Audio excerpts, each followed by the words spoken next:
नहीं है। मंदिर में जाते हैं, भगवान पे चढ़ा हुआ फूल, भगवान पे चढ़ी हुई बेलपत्री पूरे मंदिर में जहां वहां पड़ी रहती है और लोग उस पे से चलते हुए लांघते हुए निकल जाते हैं। पंच पुष्प शिव महापुराण की दो बातें अपनी जिंदगी में उतार कर रखना।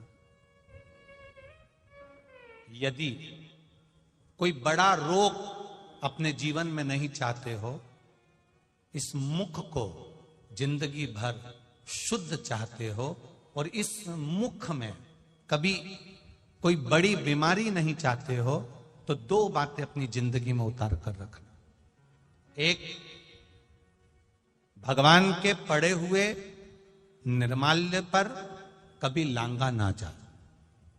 दूसरा, अपने मुख में पान खाकर, गुटखा खाकर या कोई वस्तु खाकर जो मंदिर के लिए रास्ता जा रहा हो, भगवान की कथा के लिए रास्ता जा रहा हो, भगवान के द्वार पर रास्ता जा रहा हो, वहां अपने मुख से थूका ना जाए।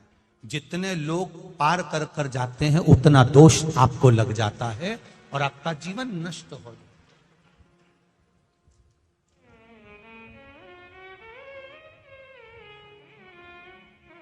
बीच पथ पर जिस मार्ग से भगवान शंकर का शिवालय जा रहे हो, जिस मार्ग से भगवान के मंदिर जा रहे हो, जिस मार्ग से अगर कोई नारी, कोई पुरुष, कोई बच्चा, कोई बूढ़ा, कोई व्यक्ति एक लोटा जल लेकर भी अगर भगवान के मंदिर जा रहा है, उस मार्ग पर, बीच मार्ग पर अगर कोई थूकता है और उस थूक को जितनी बार लोग लांग कर मंदिर के द्वार तक जाते हैं, उतना उतना रोग इस शरीर के अंदर बढ़ता चले जाता है। इसलिए हमारे यहाँ पहले के समय में, आज के लोगों को तो स्मरण है कि नहीं है, पहले तो थूकने के लिए भी एक पीक दान होता था जिसमें थूका जाता था। आज के जमाने में तो आदमी पूरी पृथ्वी को पीक दान बनाकर रखा है, जहां मर्जी पड़ती है वहां थूक देता है।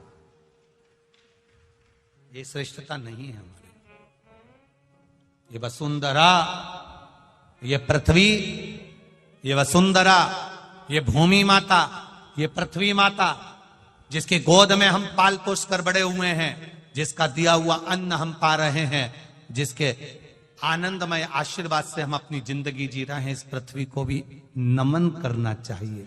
नमन, प्रणाम करना चाहिए।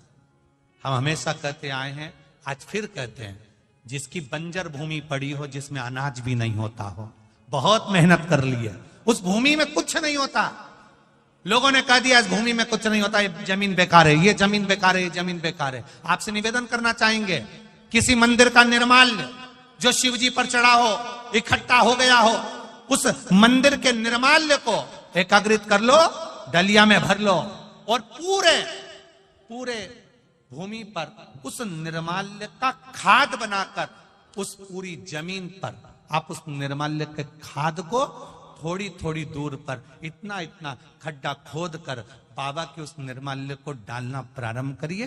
क्यों? क्योंकि उससे भूमि की उपज देव अधिदेव महादेव की कृपा से अपने आप बढ़ना प्रारंभ हो जाएगी। उसको रखो, डालो,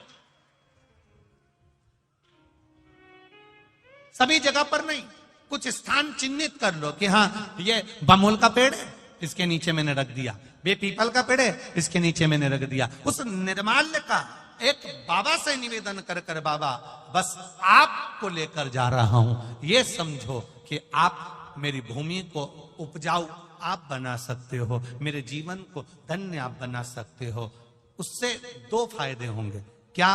एक, निर्माल्य जो इकट्ठा होता है, लोग उसको ले जाकर नदी में डाल देते हैं, नदी में डाल देने से नदी दूषित हो जाती है, नदी में प्रदूषण हो जाता है। तो वो निर्माल्य जब आप जमीन में ले जाकर गाड़ोगे, डालोगे, तो नदी भी शुद्ध होगी और भूमि में भी उसकी खाद बनकर उस भूमि पर भी उसका शुद्धता का भाव जागृत होगा। अब करो उससे, आप कहो,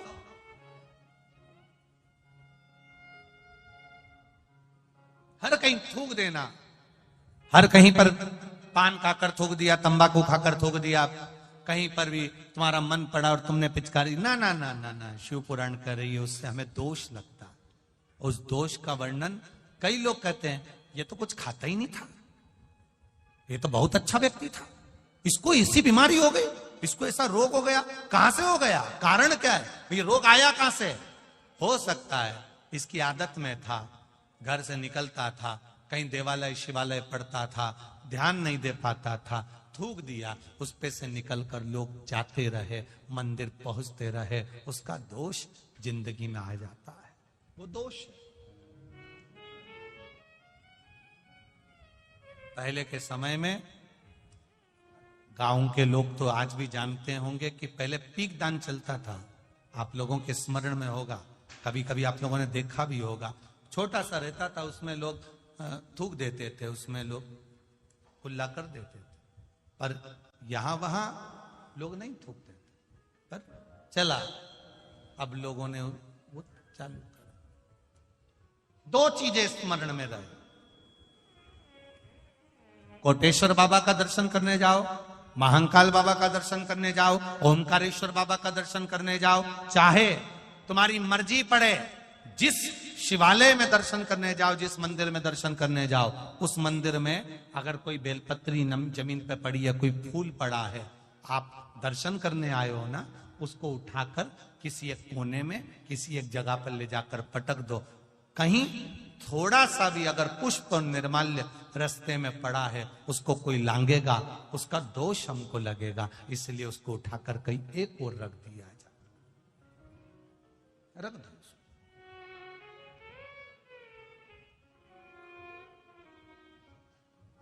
हम तो यहां तक कहते हैं, किसी मंदिर में पुजारी जी बैठे हैं, पंडित जी बैठे हैं, कोई आया दर्शन करने के लिए, आप भगवान की बेलपत्र, भगवान का पुष्प उसी को दो जो आपसे मांग रहा। कई बार विद्वज्जन उस फूल को, उस बेलपत्री को उठाकर उसको दे देते हैं जो उसका मोल नहीं समझता, और बाद में उसको ले जाकर कहीं पटक देता है, उसमें उसकी प्रधानता नहीं है।